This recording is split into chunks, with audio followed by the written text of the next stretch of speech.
Hi అండి, welcome back to our channel. నిమ్మకాయ పచ్చడి అంటే అందరికీ నోట్లో నుంచి నీళ్ళు వస్తాయి కదండి. నిమ్మకాయ పచ్చడి పుల్ల పుల్లగా కారం కారంగా ఎక్కువ రోజులు నిల్వ ఉండేలాగా సింపుల్ ప్రాసెస్లో నోటికి ఎంతో రుచిగా ఉండే నిమ్మకాయ పచ్చడిని ఎలా చేసుకోవాలో చూపిస్తానండి. నిమ్మకాయలని ఇలా వాటర్లో వేసి ఉడికించుకోవాలి. ఇలా వాటర్లో వేసి ఉడికించడం వల్ల ముక్క తొందరగా ఊరిద్ది. పచ్చడి పెట్టుకోవడం కూడా చాలా ఈజీ అండి. అంతే కదండి, పచ్చడి టేస్ట్ కూడా చాలా బాగుంటుంది. చూడండి, ఇలా ఉడికించడం వల్ల పచ్చడి కూడా ఈజీ ప్రాసెస్లో తొందరగా చేసేసుకోవచ్చు. చూడండి, నిమ్మకాయలు అయితే ఉడికాయి కదా. ఇప్పుడు గ్యాస్ ఆఫ్ చేసుకుని ఈ వాటర్ నుంచి నిమ్మకాయలని సపరేట్ చేసుకోవాలి.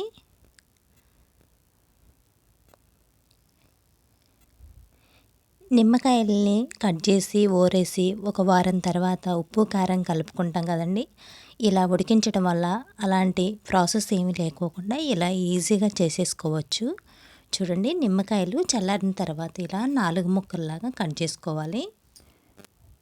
నిమ్మకాయలు ఊరేసే పని లేకోకుండా ఇలా ఉడికించడం వల్ల ఊరేస్తే నిమ్మకాయ పచ్చడి ఎలా ఉంటుందో అంతే ఉంటుందండి. చూడండి, ఇలా నిమ్మకాయల్ని 4 ముక్కలా కట్ చేసుకున్న తర్వాత ఒక గిన్నెలోకి వేసుకుని ఇప్పుడు గింజల్ని సపరేట్ చేసుకోవాలండి. ఈజీగా వచ్చేస్తాయి గింజలు. అలానే ఒక గిద్ద ఉప్పు, అలానే ఒక గిద్ద కారం. ఇప్పుడు గ్యాస్ ఆన్ చేసి ప్యాన్ పెట్టుకొని ఒక స్పూన్ ఆవాలు, ఒక స్పూన్ జీలకర్ర, కొన్ని మెంతులు వేసి వేయించుకోవాలి. బాగా వేయించొద్దండి, దూరగా వేయించుకోవాలి. ఇలా వేగిన తర్వాత గ్యాస్ ఆఫ్ చేసి పక్కన పెట్టుకుని ఒక వెల్లుల్లిపాయని ఇలా వలుచుకుని మిక్సీలో వేసి గ్రైండ్ చేసుకోవాలండి. అలానే వేయించి పెట్టుకున్న జీలకర్రను కూడా గ్రైండ్ చేసుకుని, అలాగే వెల్లుల్లిని కూడా ఇలా గ్రైండ్ చేసుకుని ఈ పచ్చట్లో వేసి ముక్కలకి పట్టేలాగా కలుపుకోవాలి. కొంచెం పసుపు వేసుకుని మొత్తం ఉప్పు, కారం, మెంతిపిండి, అలానే వెల్లుల్లిపాయ ముద్ద మొత్తం నిమ్మకాయ ముక్కలకి పట్టేలాగా కలుపుకోవాలండి. ఇలా వెల్లుల్లి కొంచెం కచ్చపచ్చగా మిక్సీ పట్టుకుని వేయడం వల్ల స్మెల్ కూడా చాలా బాగుంటుంది.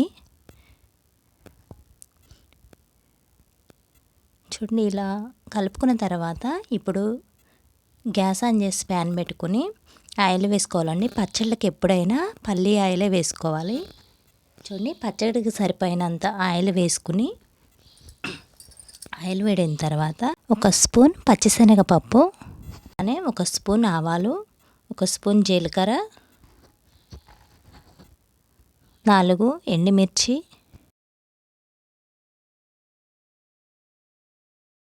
వేయించుకోవాలండి. ఈ పోపు దినుసులు చూడండి, ఇలా వేగిన తర్వాత గ్యాస్ ఆఫ్ చేసుకుని అలానే 5-6 వెల్లుల్లి కూడా వేసుకుని చూడండి. ఇప్పుడు ఆయిల్ పూర్తిగా చల్లారిన తర్వాతే పచ్చట్లో కలుపుకోవాలండి.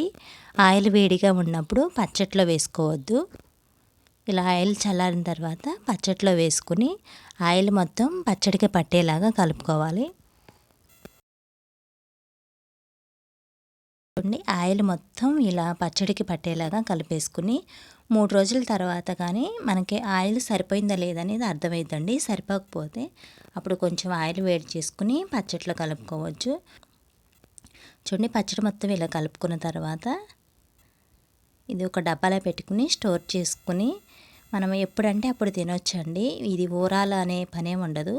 సింపుల్ ప్రాసెస్లో సూపర్ టేస్టీగా నోటికి ఎంతో పుల్ల పుల్లగా కారం కారంగా ఉండి నిమ్మకాయ పచ్చడి రెడీ అయింది. మీరు కూడా ఒకసారి ఇలా ట్రై చేయండి. వీడియో కనుక నచ్చినట్లయితే ఒక చిన్న లైక్ చేయండి.